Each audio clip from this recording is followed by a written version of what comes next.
Hello.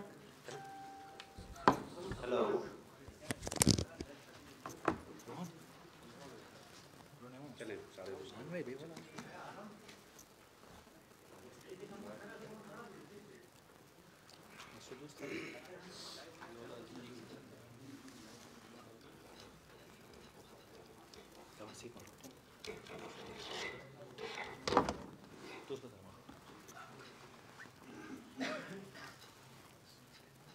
बिस्मिल्लाहिर्रहमानिर्रहीम।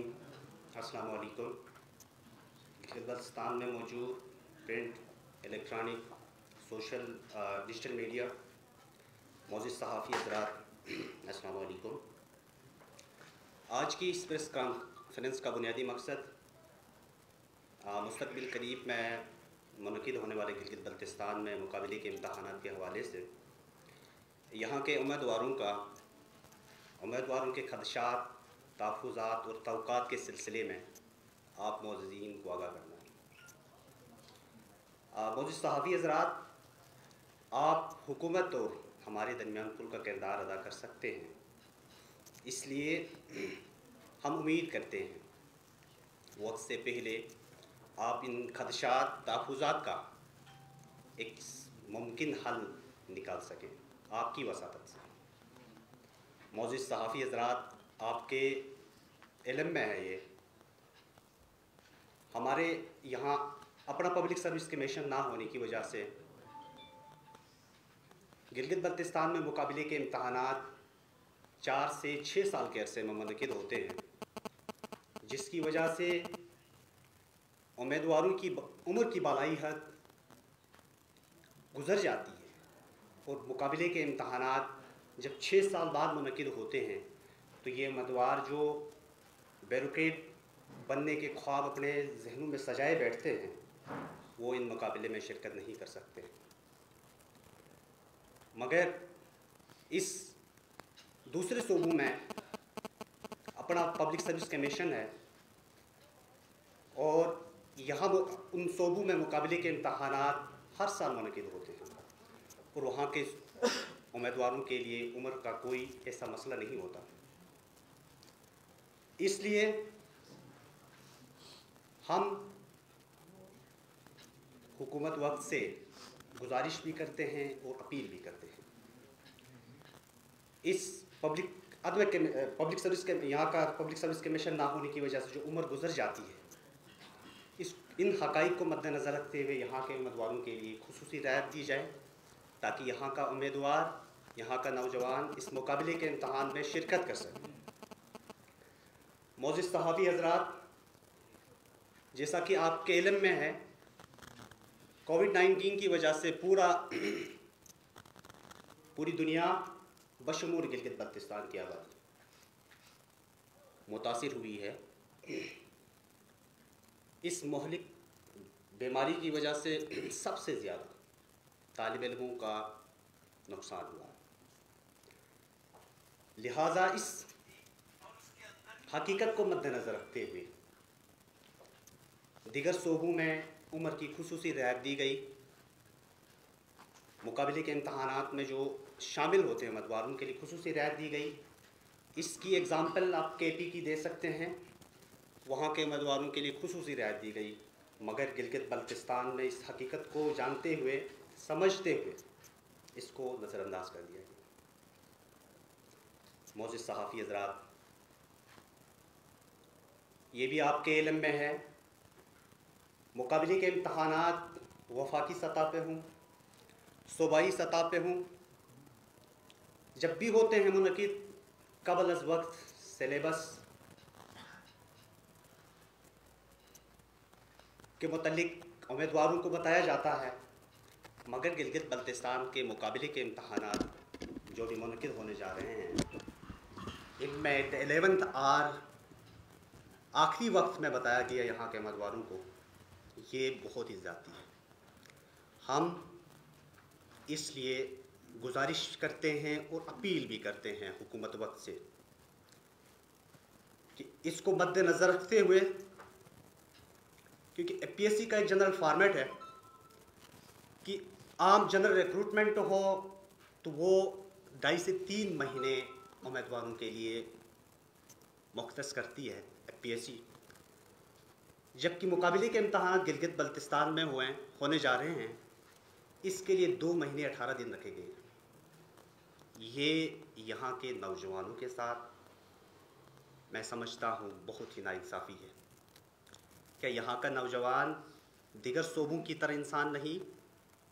क्या यहाँ का नौजवान इन तमाम उसूल ज़वाबित को नहीं समझता?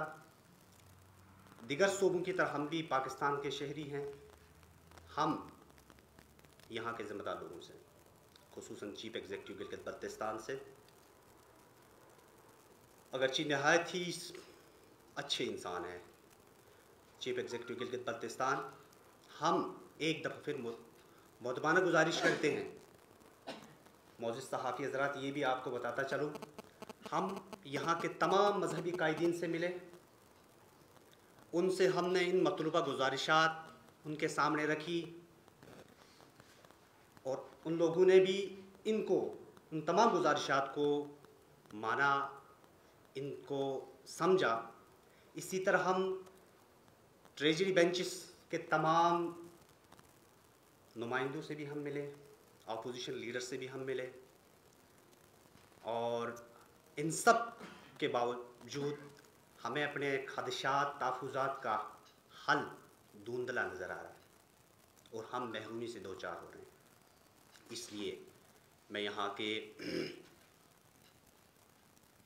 FCNA से भी गुजारिश करूँगा, ये नौजवानों का मसला है, आप भी इसमें अपनी ज़रूर हिस्से की रखें ताकि हम नौजवान मुतासिर ना हो सके। इसके साथ साथ ये भी बताता चलूँ मौजूद सहाफ़ी हज़रात, FPSC ने मुकाबले के इम्तहानात की जो तारीख़ रखी है वो 1 दिसंबर रखी है। हम सब गिलगित बल्तिस्तान के रहने वाले हैं, हम सब जानते भी हैं, समझते भी हैं, यहाँ की सर्दी 12 से 16 डिग्री सेंटीग्रेड यहाँ का दर्जे हरारत होता है माइनस में। क्या मुमकिन हो सकेगा इसमें इम्तहान देना एक हॉल में जहाँ हीटिंग का भी इंतज़ाम ना हो? लिहाजा इस तमाम हमारी जायज़ मुतालिबात को समझते हुए आप तमाम ज़िम्मेदारान से इस मौजिज़ सहाफ़ी तमाम भाइयों की इनकी वसातत से आप सबको एक बार फिर गुजारिश करते हैं, हमारे इन मतलूबा मुतालिबात को एक बार फिर कोशिश करें, गौर करें इन पे, ताकि हम अपने जहन में जो ख्वाब सजाए बैठे हैं मुकाबले के इम्तहानात में शामिल होने का, वो मुमकिन हो सकें। इन इम्तहानात को अगर अप्रैल तक मुलतवी किया जाए तो तमाम उम्मीदवार गिलगित बल्तिस्तान के एक अच्छे अंदाज में शिरकत करेंगे। यहाँ की जो अमन की फ़िज़ा है वो भी कायम होगी और यहाँ का नौजवान किसी दूसरी कार्रवाइयों में हरकत में नहीं होगा, वो इल्म के पीछे होगा। तो हम ये भी बताना चाहते हैं हुकूमत के इस टेस्ट के मुलतवी करने से गवर्नमेंट एक्सचेकर को कोई नुकसान नहीं। एक 3 रुपये का कागज़ से, एक पेपर से इसका हल हो सकता है।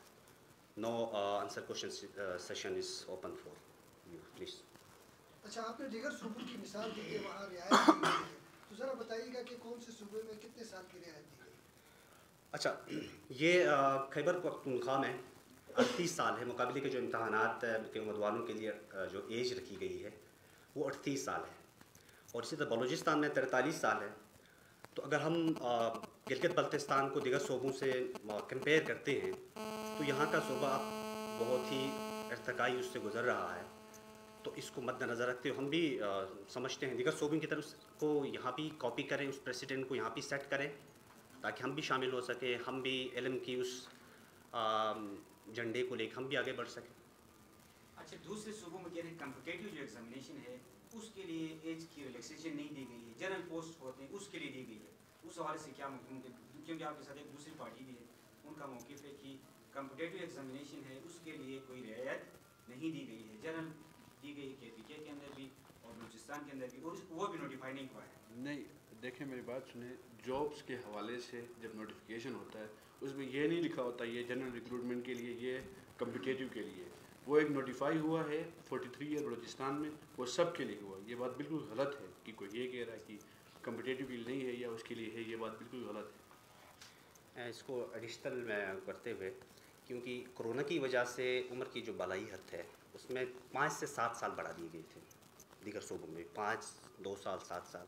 तो इसलिए हम कोरोना को पैंडेमिक को मद्देनज़र रखते हुए हम ये एग्ज़ाम्पल दीगर सूबों की देते हैं।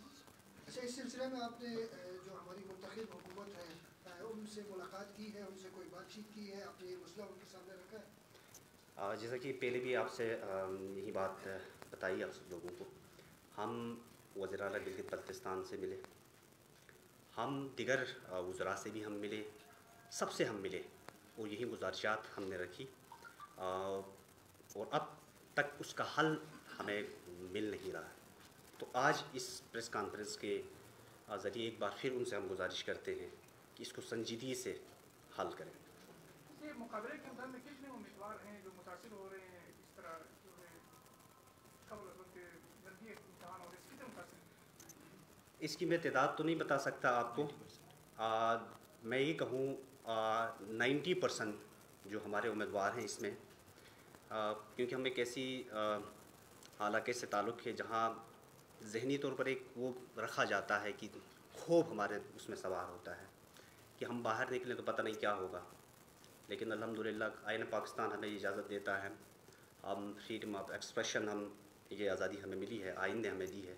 तो हम जितने यहाँ आए हैं आज इसको मद्देनज़र रखते हुए, इस आइन की जो एक प्रोविज़न है उस प्रोविज़न को जहन में रखते हुए हम यहाँ आए हैं। बाकी उम्मीदवार डर के मारे नहीं आए हैं, शायद उनकी मजबूरी होगी। ये जो है आपका सिर्फ यही मुतालिबा है कि डिले किया जाए और एज रिलेक्सेशन दी जाए, यही दो ही मुतालिबात हैं? हाँ, हमारे मुतालबात आपसे हमने जिक्र, जैसे यहाँ के एक तो एज का हमने बता दिया, दूसरा मुतालिबा यहाँ की क्लाइमेटिक कंडीशन को मद्देनज़र रखते हुए हमने ये बात कही, क्योंकि दिसंबर का जो महीना होता है अदर जो डिस्ट्रिक्ट्स हैं उसके वो एक नहीं होती, मुनक़ता होता है सेंटर से उसका, तो उस सर्दी की लपेट में उम्मीदवार के लिए मुमकिन नहीं होता। एक लोड शेडिंग है यहाँ, आप बखूबी आ गए हैं, लोड शेडिंग की वजह से भी मुमकिनात नहीं होती हैं, उम्मीदवार पढ़ के आगे जा सकता है। तो इसलिए भी हम सिलेबस के हवाले से बात की, सिलेबस के अंदर क्या तब्दीलियाँ? जी, सिलेबस के हवाले से आपने बहुत अच्छा क्वेश्चन पूछा। सिलेबस ये था 2003 में पहला, 2002 में पहला कॉम्पिटिटिव हुआ गिलगित बल्तिस्तान का, उसके बाद 2007 में हुआ, उसके बाद 2011, उसके बाद 2018-17 में 4 कॉम्पिटिटिव का एक ही सिलेबस रखते हैं ये लोग। जो सिलेबस था 4 कॉम्पिटिटिव में चलता रहा। अब मैं 1 साल पहले से तैयारी कर रहा था, उसी कॉम्पिटिटिव का सिलेबस जो 4 बार हुआ था उसी को लेके मैं तैयारी कर रहा था। अचानक एट द 11th आवर 2 महीने पहले ये कहते हैं सिलेबस चेंज हो गया। ये सिलेबस चेंज क्यों हो गया, ये हमारा सवाल है। क्या ज़रूरत पड़ी थी, पुराने सिलेबस में ऐसी क्या कमियाँ थी? तो ये है कि इनके कुछ अजीज़ व अकारिब जो बनाने वाले सिलेबस बनाने वाले हैं, उनके अजीज़ व अकारिब CSS का अटैम्प्ट दे के नाकाम हो चुके थे। वहीं सिलेबस कॉपी कर लिया, पेश कर दिया। 2 महीने में हमें कहा अब ये सिलेबस तैयार करें, अब जो तैयार किया गलत तैयार किया है, जो 4 बार इम्तहान हुए हैं तो ये अपडेट करते हैं। तो हम ये देखते हैं अपडेट सिलेबस होता कैसे है, पाकिस्तान में कॉम्पिटिटिव एग्ज़ाम में सिलेबस कैसे अपडेट होता है। 1 साल पहले 2016 में जब सिलेबस रिवाइज़ हुआ था CSS का, मार्च में FPSC ने नोटिफाई किया कि हम सिलेबस रिवाइज़ कर रहे हैं, अगले साल जो पेपर होगा वो नए सिलेबस से होगा। 1 साल बाद जब पेपर हुआ तब नए सिलेबस से हुआ। अब हमें ये कर रहे हैं, आज से पहले कभी 2 महीने में पेपर नहीं हुए, आज से पहले जो मतलब सबसे कम टाइम दिया गया था 3 महीने 20 दिन दिया गया था। इस बार हमें दे भी 2 महीने रहे, कह रहे हैं सिलेबस भी चेंज कर रहे हैं हम लोग। एक सिलेबस अभी एक हम करंट अफेयर के एग्जांपल लेते हैं, उसमें जो 50 ईयर ऐड किया है उसमें 500 पेज की बुक हमने याद कर दी है। अच्छा, एक फेडरल पब्लिक सर्विस कमीशन जो है इंडिपेंडेंट इदारा है जी, तो यहाँ पे जो सिलेबस का असरअंदाज सूबाई हुकूमत कर रही है या फेडरल पब्लिक सर्विस कमीशन के अंदर, आप किस पे ब्लेम करते हैं? नहीं देखो, यहाँ से रिक्वेजिशन जाता है, हमारे ब्यूरोक्रेट्स यहाँ से रिक्वेजिशन भेजते हैं। ब्यूरोक्रेट जब रिक्वेजिशन भेजते हैं तो वो एक्सेप्ट करती है, यहाँ से जाता है हमारा सर्विसेज डिपार्टमेंट SNGDA से जाता है कि वो कहते हैं कि इस सिलेबस के तहत इतनी हमारी पोस्टें हैं, इनका एग्ज़ाम ले लो। तो कुछ लोगों को जब हमारी बात हो रही थी कुछ लोगों से, हमारे दोस्तों से, वो कह रहे हैं पब्लिक इलाज को पता था सिलेबस चेंज हो गया है। तो देखिए बात सुनिए, नोटिफाई होता है ये जाके सितंबर में, नोटिफाई सितंबर में होता है। पब्लिक इलाज को कैसे पता था पहले से? क्योंकि इनको पता था कि हमने सिलेबस चेंज करना है। इनकी अजीज़ वकारी बहुत सारे फेलियर्स थे CSS में, उन लोगों को बता के 1 साल पहले से तैयारी करवाई है। अब एट द 11th आवर लाके कह रहे हैं इस सिलेबस से आप पेपर दो। तो ये हम समझते हैं इक्वल अपॉर्चुनिटीज़ नहीं है। अच्छा, टोटल कितनी पोस्टें हैं जिसके लिए और कितने कैंडिडेट एक्सपेक्टेड हैं कि इसमें अप्लाई करेंगे और कितने इफेक्टेड होंगे इसमें? इफेक्टेड देखा जाए तो 90 मोर देन 90% होंगे। पोस्टें हैं 49 पोस्टें हैं असिस्टेंट कमिश्नर के हैं, उसमें सेक्शन ऑफिसर्स के हैं, तहसीलदार के हैं। 3 कैटेगरीज में 49 पोस्टें हैं। उसमें से इन लोगों ने ये किया कि अब मैंने पहले बता दिया आप लोगों को कि मैं पढ़ रहा था, क्योंकि मेरे पास पिछले सिलेबस था जो सबके पास था, हमारे भाइयों के पास। हम गरीब लोग वही सिलेबस पढ़ रहे थे काफ़ी अर्से से, अचानक आके कहा सिलेबस चेंज हो गया। तो इससे इफेक्ट जो होते हैं मोर देन 95% मेरे हिसाब से हो रहे हैं। जिसने सिलेबस अटैम्प्ट किया था वो बच गया, क्योंकि उसका सिलेबस अभी यहाँ कॉपी पेस्ट हुआ है। जब हम लोगों ने इनसे पूछा, इन लोगों ने कहा कि हमने ये चेंज इसलिए किया क्योंकि हमें लगता है कि लोग 2 किश्तियों में सवार होते हैं, एक ही सिलेबस होना चाहिए, जो बंदा CSS की तैयारी कर रहा है वो भी ये भी दे। तो हमने इनसे पूछा, चलो अच्छा किया आपने, ये बहुत अच्छा काम किया, लेकिन करने से हमें 6 महीने पहले बता देते। 2 महीने में जनरल रिक्रूटमेंट जो FPSC लेती है हर साल में 4 बार, उसके लिए 3 महीने का टाइम होता है, लीस्ट 3 महीने का टाइम होता है। CGSP जो टेस्ट लेती है छोटे ग्रेड्स, गालिबन 11 से लेके 14-15 तक वो टेस्ट लेती है, वो भी 2-3 महीने देती है। जब ये कहते हैं मुकाबले के इम्तहान आप दे दें 2 महीने में तैयारी करके, तो हम कैसे तैयारी करें? आप खुद क्वेश्चन ये भी है कि कुछ जैसे कि कुछ डिपार्टमेंट में है, ऐसे ऑफिस के अंदर होंगे, वो प्रमोट होकर 17 में जाने वाले हैं जी। अब आप लोग स्टे करेंगे तो वो प्रमोट होकर 17 में जाएंगे, तो उन लोगों ने तो आपको नहीं भेजा कुछ, क्योंकि कुछ कैंडिडेट ये कह रहे हैं कि ये डिले होंगे तो नीचे से जो अपनी पसंद के किसी को सेक्शन ऑफिसर लगाएंगे डिपार्टमेंटल प्रमोशन में, तो कहीं मौका फराहम तो नहीं कर रहा आप लोग? आपका बहुत अच्छा सवाल है। गिलगित में हमेशा से यही होता रहा है, हम इसके खिलाफ कोर्ट में भी है। जैसे आपको पता है DSP की पोस्टें पिछली बार 2017 में एडवर्टाइज हुई थी, तब वो सीनियर जो इंस्पेक्टर थे उन लोगों ने स्टे लिया, अब वो DSP बन गए, SP बन गए गालिबन, अब तक वो पोस्टें वापस नहीं आई। आपका बहुत अच्छा सवाल है, हमेशा यही करते रहे। अब भी मैंने सुना है कुछ दोस्तों से जो पहले से लगे हुए कि हम भी कोर्ट जा रहे हैं, हमारा उनसे कोई वास्ता नहीं। हम कहते हैं 3 महीने बाद करते हैं, 3 महीने बाद आज कर रहे हैं तो 3 महीने बाद भी ये कर सकते हैं, इतनी इनके पास वो है। तो 3 महीने डिले होने से कोई प्रमोट नहीं होगा 3 महीने में, इंशाल्लाह होगा तो कोई बात नहीं, 2-4 सीनियर हो जाएंगे, लेकिन एटलीस्ट सबको चांस इक्वल मिलेगा। अच्छा, अगर आप लोगों के मुतालिबात हल नहीं होते तो आप लोगों का अगला अमल क्या होगा? क्या आप कोर्ट जाएंगे, प्रोटेस्ट की तरफ जाएंगे, या क्या करेंगे आप? हम कोर्ट में पहले से हैं, हमारी पिटीशन दायर है कोर्ट में, हम लीगल जंग लड़ रहे हैं, लेकिन असल हमारे कोर्ट में ये होता है 15 दिन का डेट मिलती है, तो 2 डेट्स मिलते मिलते पेपर्स हो जाएंगे, 1 महीने हमारे पेपर में रहते हैं, इसलिए हम आपके पास यहाँ तशरीफ़ लेके आए हैं। बात ये है कि अब हमारे पास आखिरी रास्ता वही रहता है जो हमारे ऑनरेबल प्रेसिडेंट साहब ने 126 दिन का धरना दिया था, वही हमारे पास रहता है कि 126 दिन नहीं सही तो ये बाकी जो रहते हैं 15-20 दिन तो हम देंगे 1 हफ्ते में। अगर ये काम नहीं होता है तो हम रोड पे होंगे। बहुत मेहरबानी।